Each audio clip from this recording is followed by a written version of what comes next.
یہ بھی پتہ نہیں ہے کہ کتنی تھوڑی ہے. کم ہو اور انسان کو معلوم ہو کہ اتنے دن ہے تو پھر بھی انسان مینجمنٹ کر لیتا ہے. نہیں پتہ ہے. زیادہ اس کی خطرناک بات یہ ہے کہ معلوم نہیں ہے کس وقت ختم ہونی ہے. اور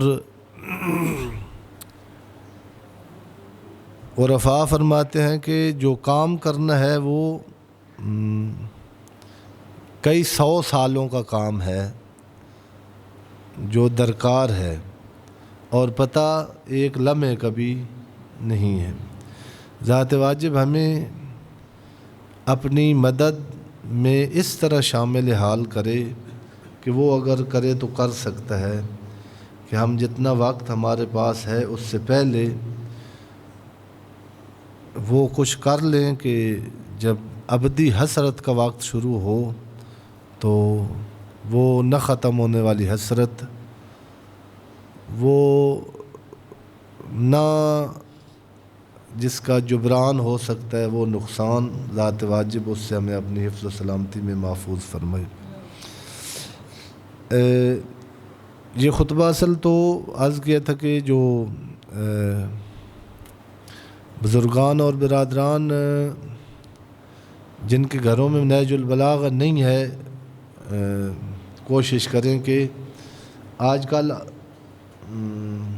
پہلے سے بھی آسان ہو گیا ہے نہج البلاغہ جو ہے نا، موبائل ہر کسی کے پاس ہے اور اس میں بھی ڈاؤن لوڈ ہو جاتا ہے اور وہ آپ اگر اندھیرے میں بھی بیٹھے ہیں تو روشنی کے بغیر وہ خود روشن ہوتا ہے موبائل والا، آپ پڑھ سکتے ہیں.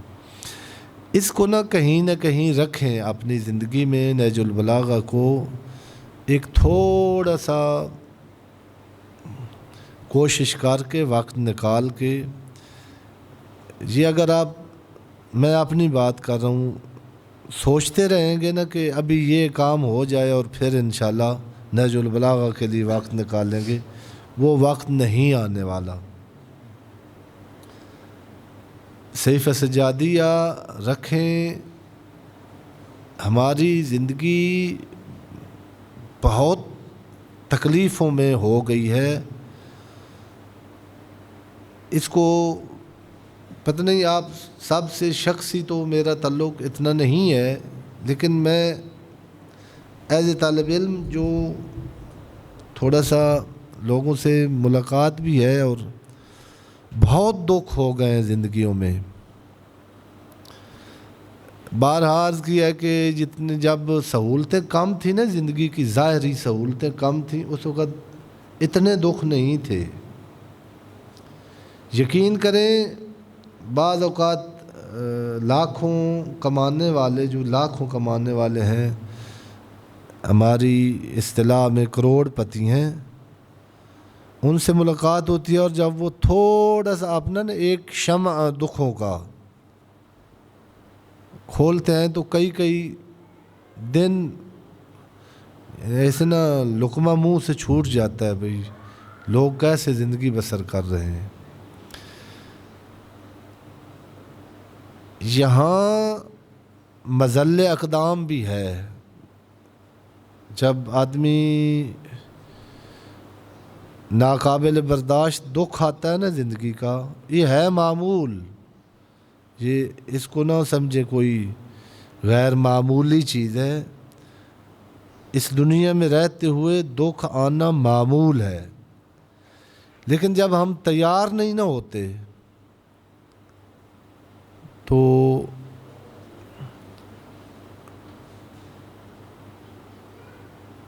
بہت نقصان ہوتا ہے. اس وقت اس مرحلے میں جب مصیبت آئی ہے تو ہمارا ری ایکشن اس کے مقابلے میں کیا ہونا چاہیے، یہ معلوم نہ ہونے کی صورت میں بہت بعض اوقات ایسی غلطی ہو جاتی ہے کہ پھر دکھ ختم ہی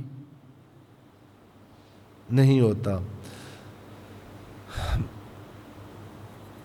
اس کے لیے پہلے بھی یہ مثال دی ہے. اب ایک فرمان چھوٹا سا پڑھ کے نا تو یعنی آپ کی زحمت کو تمام کرتا ہوں. یہ خود نہج البلاغہ کے ایک جملے کی تفسیر میں نے یہ پڑھی تھی تعبیر، اور مظفر گڑھ میں علی پور میں جو قبلہ محمد یار شاہ صاحب کا بزرگوں کا مدرسہ ہے، وہاں نماز ظہر کے بعد ایسے طالب علموں کے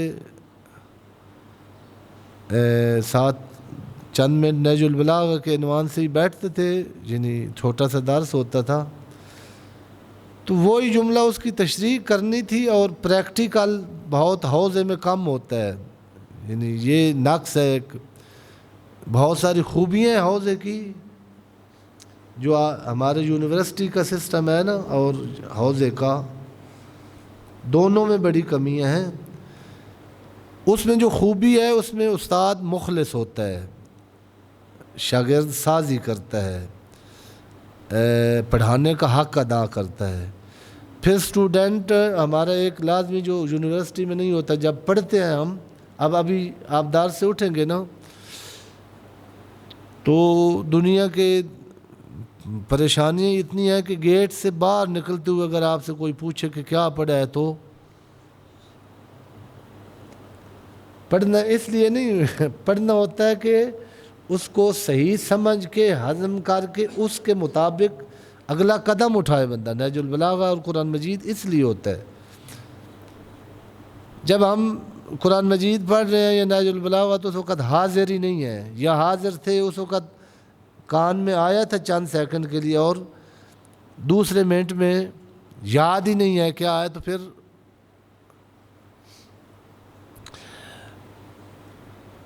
وہ بڑا حسن اتفاق ہوا کہ جو میں نے سمجھانا تھا نا وہ سامنے بلڈنگ تھی نئی بن رہی، اور یہ ویسے مکروہ ہے جالا اتارنا، اگر کہیں گھر میں جالا ہو نا تو اتاریں، اسلام صفائی پسند دین ہے، اور بعض بڑی بڑی کوٹھیاں مہنگی، لیکن اس میں وہ کیا کہتے ہیں اس کو جو جالا بناتا ہے اردو لاہور میں، ہاں مکڑی، ہاں جی، اچھا ری ایکشن جو یعنی اللہ عموماً مومنین پر دو قسم کی ہیں مصیبتیں جو دنیا میں آتی ہیں نا، ایک ہمارے گناہوں کا ری ایکشن ہوتا ہے، اللہم اغفر لی الذنوب التی تحبس الدعا و تقطع الرجا و تنزل البلاء، یہ بھی دعا ہے۔ ایک مصیبتیں آتی ہیں جو مومنین کے لیے ہیں، اللہ کے اولیاء کے لیے ہیں، اللہ کے خصوصی بندے جن کے ساتھ اللہ کی خصوصی محبت ہے، جن سے ان پر مصیبتیں آتی ہیں۔ یہ ایک اللہ کا بنایا ہوا نظام ہے،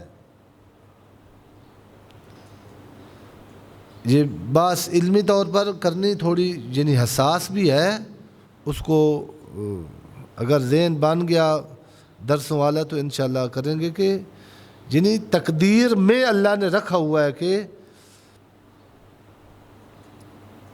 اس کو اس مرحلے سے گزارنا ہے، اس مرحلے سے گزرے بغیر یہ اگلی منزل جو اس کے لیے رکھی ہوئی ہے وہ نہیں۔ روایات اس قسم کی ہیں، ایک دوڑا ہے سرائکی، جمعہ کا دن ہے، وہ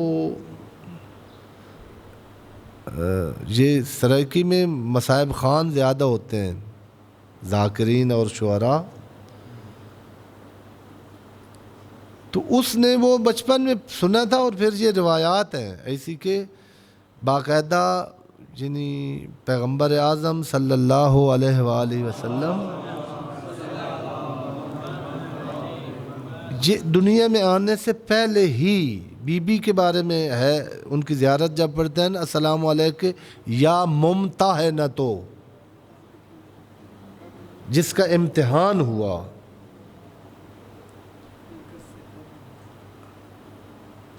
اور اس امتحان میں اس لیے یہ وہ روایات اس قسم کی ہیں۔ وہ پنجابی شاعر نے کہا تھا جدا خالق دکھ تقسیم کیتے کدے حصے آن نبیاں. بہت دکھوں بھری داستان ہے انبیاء کی.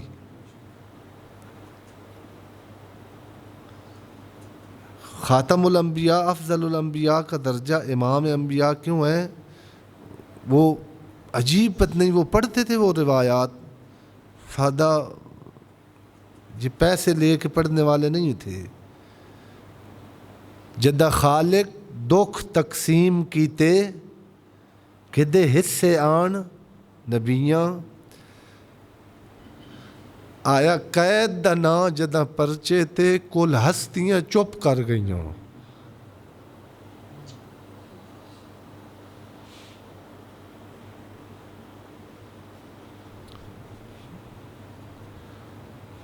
غیور ہوتے ہیں انبیاء. اور جہاں غیرت عروج اور معراج ہے غیرت کی، وہ رسول اعظم کی ذات ہے. جب اس امتحان والے پرچے میں یہ چیز آئی نا کہ ایک جگہ پر اللہ کو اپنے دین کے لیے شریف زادیوں کے بازار میں جانے کی ضرورت ہوگی،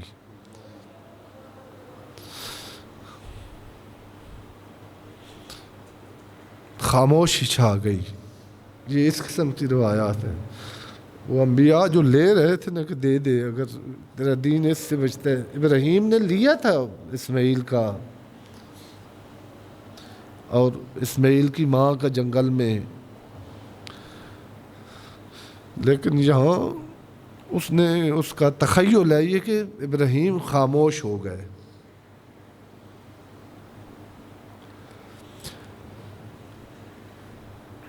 بڑی بہترین اس نے اپنے جو اس کی زبان میں ہے نا، ڈٹھا آسے پاسے حسنین دے نانے بہوں مشکل نظراں پیاں خاموش رہے جے تائیں ناہن کیتے دس خط خاتون دیاں تھیں.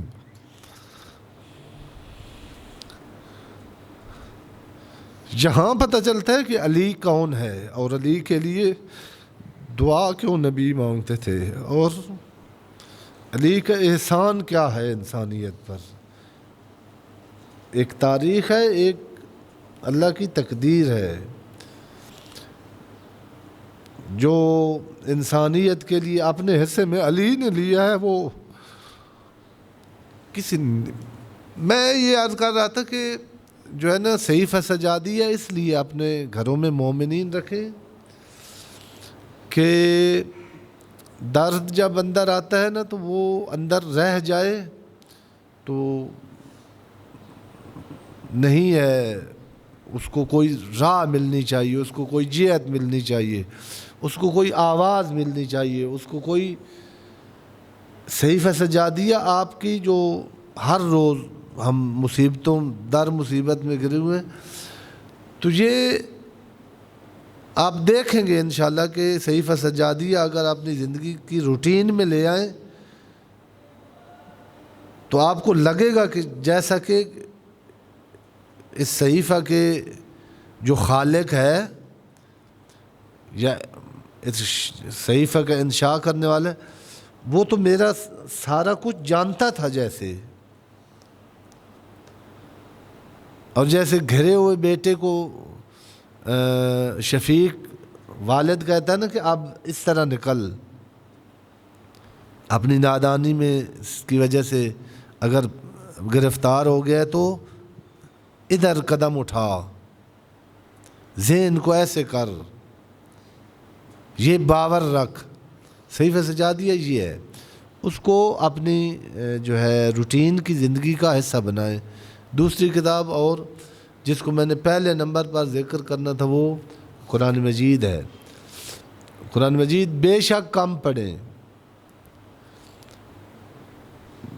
کم پڑھنے کی ترغیب نہیں دے رہا ہوں، بہت کم ہم پڑھتے ہیں اور بہت جفا کرتے ہیں قرآن کے ساتھ. اگر اتنے ہی گرفتار ہیں نہیں پڑھ سکتے تو 2-4 چند سطریں قرآن مجید کی پڑھنا یہ آج ہی یہ توڑے اپنا کہ نہیں ہو سکتا ہے. آپ کریں گے تو دیکھیں گے کہ ہو سکتا ہے، ہو گیا ہے. اس کو بھی اسی جہت سے پڑھیں کہ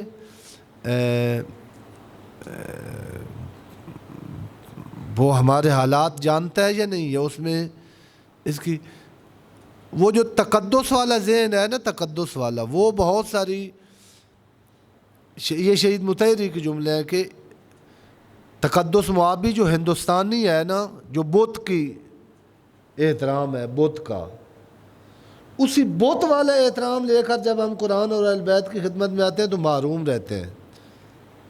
وہ احترام کہتا ہے کہ نہ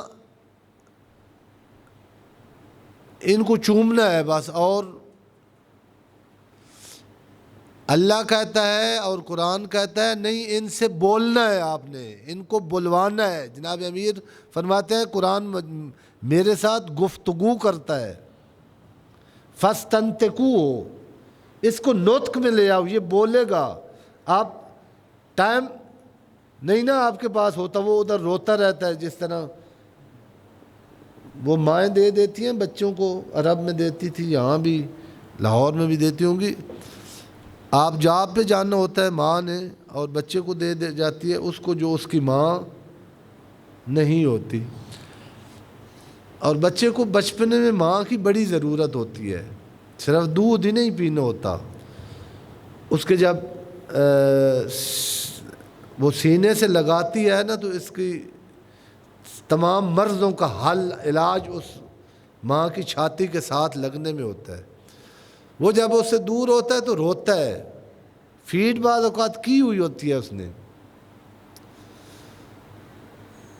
اور وہ جو ساتھ بیٹھی ہوتی ہے اس کا دل چونکہ ماں کا دل نہیں ہوتا، وہ توجہ نہیں کرتی.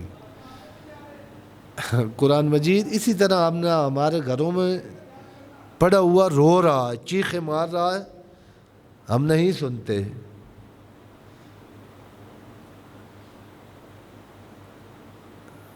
اس کو ہماری ضرورت نہیں ہے، وہ چیخیں مارتا ہے کہ تمہیں میری ضرورت ہے، وقت گزر رہا ہے، یہ تمہارے مصائب میں حل کرنے آیا تھا. جتنے وسائل کے پیچھے لگے ہوئے ہو نا کہ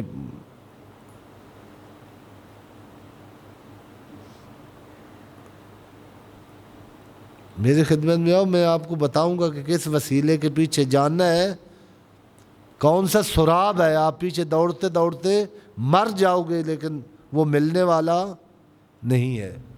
یہ قرآن مجید نے بتانا ہے. معذرت کے ساتھ وہ جملہ تھا جب اللہ کی معاونت حاصل ہوتی ہے تو وَاسْتَشْعَرَ الْحُزْنَ وَتَجَلْبَبَ الْخَوْفِ، وہ حزن کا لباس پہن لیتا ہے اور خوف کی جلباب میں آ جاتا ہے. جلباب عرض کیا تھا کہ وہ جو پہلے عورتیں پہنتی تھی نا، ایک زیور ہوتا تھا پاؤں میں پہنتی تھی، وہ فٹ نہیں ہوتا تھا اور وہ اس کے ساتھ وہ گھنگرو لگے ہوئے ہوتے تھے. آواز آتی تھی جب عورت چلتی تھی، زمین پہ پاؤں رکھتی تھی. منع کیا قرآن مجید نے کہ مردوں کو متوجہ کرنے والا میک اپ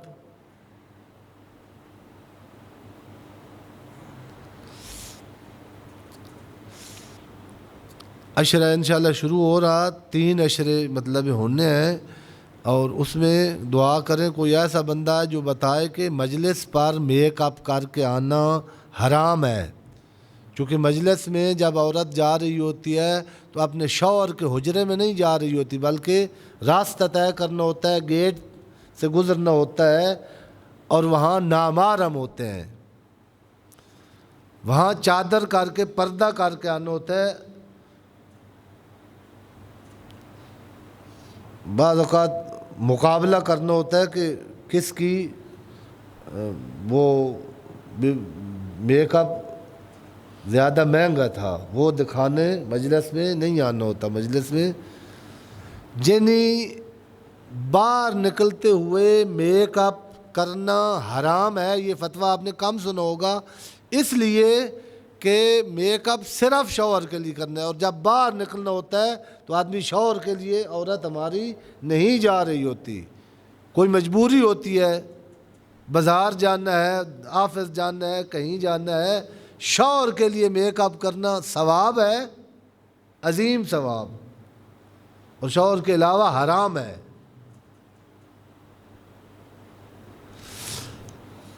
عرض کر رہا تھا کہ جلباب اس لباس کو اور اس زینت کو کہتے ہیں جو چپکا ہوا نہیں ہوتا، کبھی پیچھے ہٹ جاتا ہے، کبھی آ جاتا ہے۔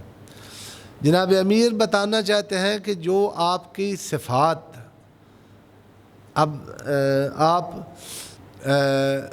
ڈرائیور تو ہیں، بائک کے بھی ہیں، گاڑی کے بھی ہیں، آئی فون بھی چلا لیتے ہیں، دوسرا اینڈرائڈ سسٹم بھی ہے۔ جناب علامہ صاحب ہیں، لاہور میں بھی پڑھتے رہتے ہیں، علامہ صاحب یہاں بھی مجلس سے پڑھ گئے ہیں، الفاطمہ میں بھی بڑی اچھی مجلس سے پڑھنے والے علامہ، شیعہ علامہ امامے والے ہیں۔ ان کے 2 بچے ہیں گونگے اور بہرے، تو یہ علماء اور بھی بیٹھے تھے، میسج آ گیا، میسج کوئی، تو انہوں نے سیٹ نیا لیا تھا، اب وہ میسج ان سے پڑھا نہیں جا رہا، وہ سامنے آئے نا شو ہو، تو تب علامہ صاحب کو پسینہ آیا بیٹھا ہے، اب جنی بھائی مجلس کی دعوت ہونی ہے تو ادھر یہ ان کو رپلائی کرنا تھا، تو وہ جب پریشانی دیکھی نا چہرے پر، تو وہ جو ان کے 2 معذور بچے تھے نا، ان میں سے ایک نے کہا بابا مجھے دے، انہوں نے وہ نکال کے پڑھ کے پھر بتایا کہ فلاں بندے نے آپ کو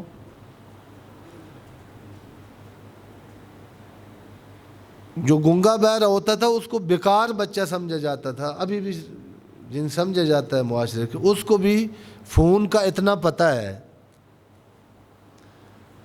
لیکن یہ نہیں پتہ کہ آدمی کے حزن کہاں پہ ہونا چاہیے اور خوف۔ یہ نا اینڈرائڈ سسٹم بتاتا ہے نا آئی فون میں خوف کتنا ہونا چاہیے اور حزن، یہ نہج البلاغہ بتائے گا۔ اندر حزن ہونا چاہیے کہ میرا سرمایہ لٹ کیوں گیا ہے، قد افنیت عمری فی شرۃ السہو عنک، میرے اللہ تجھے بھلا کر عمر فنا کر دی، وابلیت الشبابی فی سکرۃ التباعد منک، میری جوانی گھل گئی، پگھل کے پانی کی طرح چلی گئی، نشہ تھا مجھے ایک، اس نشے میں جب دیکھا تو میرا سرمایہ جا چکا تھا۔ لوگوں نے سمجھا ہوا یہ ابو العلا مودودی نے مثال دی ہے والعصر کی تفسیر میں، فخر الدین رازی سے انہوں نے نقل ماری ہے، اور اس نے آگے ایک بندے سے ماری ہے، اس نے کہا والعصر کا معنی یہ ہے، والعصر ان الانسان لفی خسر، برف کا تاجر عصر کے وقت جون میں اونچی جگہ پر کھڑا ہو کے کہہ رہا ہو لوگوں یہ میرا سرمایہ تھا جس کو سورج لے کے منٹ کے بعد، آدھے منٹ کے بعد یا سیکنڈ کے کسی حصے میں بھی یہ رک نہیں رہا، لوگوں جا رہا ہے، آؤ کوئی اس کو خرید لو، میں لٹ رہا ہوں، میرا یہی پونجی تھی جو سورج کی کرنوں سے پگھلتی جا رہی ہے۔ عمر اسی طرح انسان کی جا چکی ہے، ہم متوجہ نہیں ہیں۔ اچھا، وہ استشعرہ اور تجلبہ آیا ہوا ہے نا، خوف طاری ہوتا ہے اور کبھی پیچھے ہٹ جاتا ہے مومن سے، ایسے مرحلے آتے ہیں جہاں خوف اتار دینا چاہیے۔ جب یزید کے سامنے آئے تو خوف نہ ہو، جب مسکین اور یتیم کے سامنے آئے، جب خدا کے سامنے آئے، اس وقت خوف طاری ہو جانا چاہیے، لیکن حزن ہمیشہ اندر ہونا چاہیے، اس سے کبھی غافل نہیں ہونا چاہیے۔ جو ضائع ہو گیا سو ہو گیا، اب ضائع نہیں ہونا چاہیے۔ استشعر کا لفظ مولا امیر نے کہا نا کہ یہ حزن کو اپنا شعار بنائے۔ بعض چیزیں ہیں جن کو جناب امیر نے کہا کہ ان کو اپنا شعار نہ بنائیں، اس کو بنائیں، اور بعض جو چیزیں جن کو بنایا ہوا ہے ان کو اتار دیں، باہر پھینک دیں۔ اس سلسلے میں یہ پڑھ رہا ہوں، پچھلی دفعہ 3 نمبر کلمہ کسار پڑھا تھا، تیسرے نمبر پر یہ پڑھنا تھا، اگر ہے تو بسم اللہ الرحمن الرحیم۔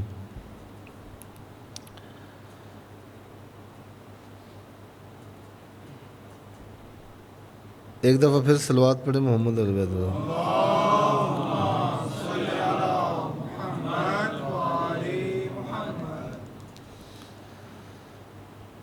یہ دوسرا ہے، تیسرا پچھلی دفعہ پڑھا تھا، کلمات کے ساتھ جہاں سے شروع ہوتے ہیں۔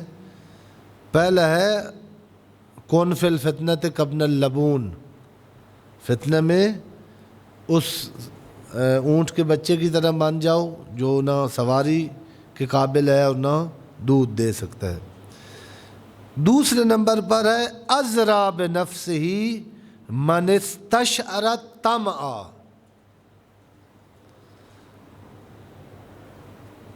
عمر گزر جانے کا حزن، اس کو اشعار ہونا چاہیے تھا ہمارا، لیکن یہ ہے ہی نہیں۔ جناب امیر فرما رہے ہیں اس آدمی نے اپنے نفس کو رسوا اور ذلیل کر دیا ہے جس نے لباس پہنا ہوا ہے تم کا، طمع جس کو ہم کہتے ہیں۔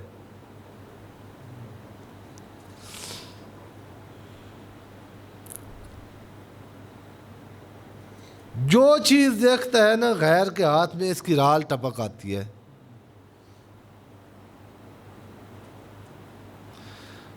جناب امیر کی نظر میں رسوا اور ذلیل آدمی ہے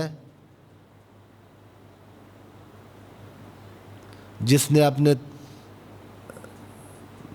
تم کا لباس پہن لیا ہے۔ یہ جتنا بڑا ہو جائے،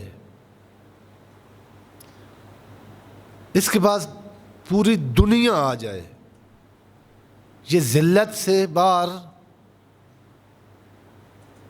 تھوڑا سا جا کر نہ جاتے ہوئے اب اپنے حکمران جو ہیں ان کا دیکھنا کہ ان کے پاس زندگی کی کون سی سہولت موجود نہیں ہے، پاکستان میں کیا موجود نہیں ہے،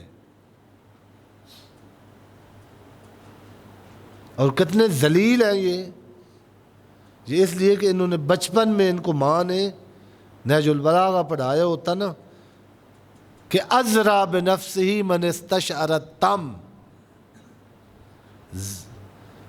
اس کا ذلت چھا جاتی ہے جو ہاتھ پھیلانے کا عادی ہو جائے، جو بھیک مانگنا اس کے لیے کوئی مسئلہ نہ ہو۔ نہیں بنانے چاہیے کارٹون کسی کے خلاف، لیکن وہ شرارتی لوگ بنا دیتے ہیں بعض اوقات ہمارے حکمرانوں کے کہ ایٹمی طاقت کا مالک وزیر اعظم، وہ دیکھیں ان کی درگت کیا بناتے ہیں، ٹکے کے لوگ۔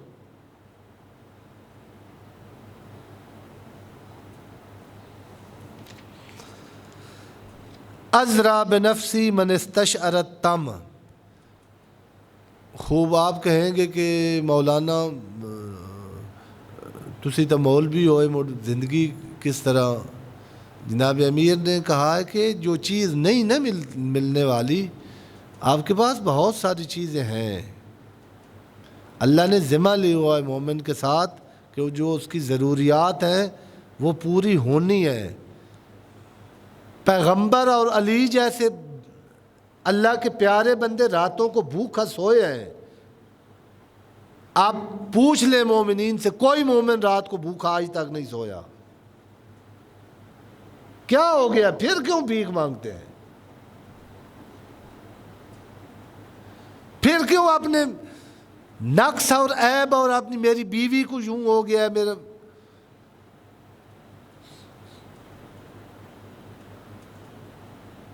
ذلیل ہے چکے۔ جناب امیر نے کہا ہے رسوا ترین آدمی ہے، وگرنہ اللہ کو بتائے، اس کو پتہ ہے کیا ہے اور کہاں دینا ہے۔ جناب امیر کا ایک اور فرمان کہ ضروریات غریبوں کی بھی پوری ہوتی ہیں اور خواہشات امیروں کی بھی پوری نہیں ہوتی۔ جا کے پوچھ لیں عمران خان اور شہباز شریف سے کہ سر تھوڑی خواہش پوری ہو گئی؟ وہ اکثر ہو ویندی دوت۔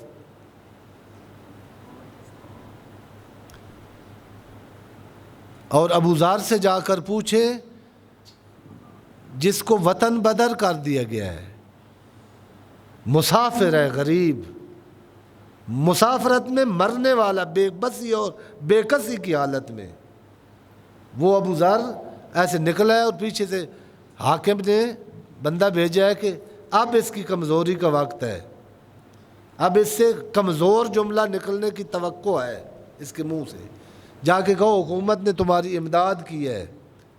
مسافر ایسے جیسے نا انگڑائی لیتا ہے نا شیر، آنکھ میں آنکھ ڈال کے کرتا ہے والذی نفسی بیدہ، اس ذات کی قسم جس کے قبضہ قدرت میں ابو ذر کی جان ہے، بوڑھے کی، مسافر کی، ابھی تک میرے اس بوسیدہ تھیلے میں 3 جاؤ کی روٹیاں موجود ہیں، مجھے کسی غاصب کے حکومت کے پیسے کی ضرورت نہیں۔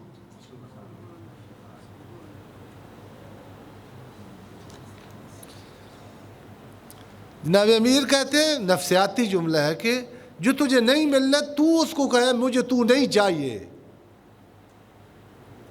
وہ گڈیاں تو لگن رہی ہیں، مطلب کروڑ تو اتنے دیاں ہوں تو روڈ تے بہنا ہے، تو کیڑی بندہ لے سکتا ہے؟ جب بڑی گاڑی گزرے تو دفع کرے اس میں یہ نہیں چاہیے۔ گال ختم، صلوات پڑھ لیں محمد علیہ۔ ازرا بنفسی من استشعر التم والراضی بالذل من کشف عن ذرہ، اس کی میں نے پیچھے کر دیا ہے۔ اس کا معنی یہ ہے کہ اپنے ذلت پر راضی ہو گیا ہے وہ شخص جو اپنے پریشانیاں لوگوں کو بتاتا ہے۔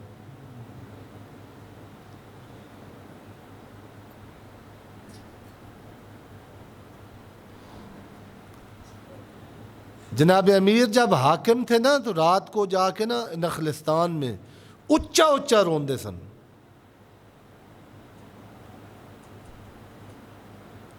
یہ ہمارے حکمران جناب امیر سے پوچھے کہ بھئی حکمرانی کرنی ہو تو رونا امریکہ کے سامنے نہیں ہوتا، خدا کے سامنے رونا ہوتا ہے۔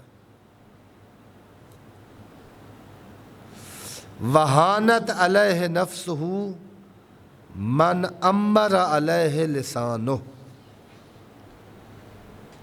اور جس نے نفس پر زبان کو حاکم بنا دیا اس نے امرا، اسی امارت اور امیر سے ہے، امیر امرہ سے ہے جو امر کرتا ہے، نفس امارہ آرڈر کرتا ہے، کر ایسے، جس کی زبان امیر بن گئی اس کی، یہ جگہ جگہ پر اس کو مروائے گی اور پٹوائے۔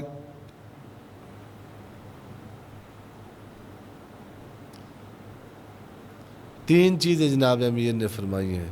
ازرا بنفسی من استشعر التم، تما کو اپنا شعار نہ بنائیں، اتار کے پھینک دیں۔ رضی بالذل من کشف عن ضرہ، لوگوں کو نہ بتائیں اپنے دکھ،